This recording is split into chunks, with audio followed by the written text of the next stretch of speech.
Concerning the situation in Venezuela, I think every Caribbean country today is very concerned about that situation because of the agreement, the energy agreement that the Caribbean has with Venezuela. And just for circling back, it's an agreement that provides basically a discount on the shipment of oil. It provides anywhere, depending on the price of oil.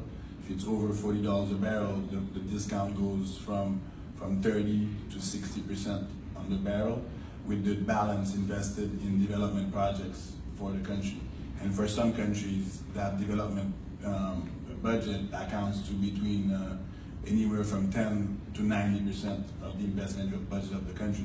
So no need to tell you why people are nervous about this agreement. Considering the situation in Venezuela, with all the political turmoil that's happening there, you know, the discussion like we're having today is important to discuss that, because we're talking about 18 countries in our region, and I know the White House has engaged and taken the leadership with the Vice President holding several conferences on the topic, and it's one that has to certainly take into account not only the Pan American, but not forgetting the Caribbean in the equation, because it's certainly one problem that has to be addressed. Consider a country like my country, Haiti. We depend 90% of our investment depend on Petro-Carib revenues.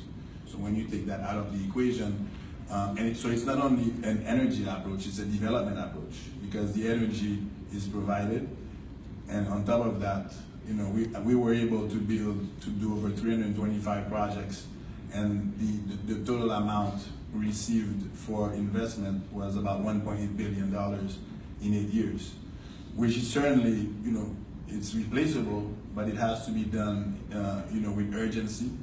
It has to be done certainly, with an integration and looking at, of course, renewable energy, clean energy, as we've been talking about, and including that into the discussion to find a hemispheric solution to this problem, because it's not only a problem that will face Haiti or Jamaica, but it will face all the region if there is a huge crisis that happens from an ending of Petro-Carib. Of course, the problem was partially solved, I would say, because of the new oil price. At the prices where they are today, there is no investment budget available. So it's already taken, we've already taken a huge hit.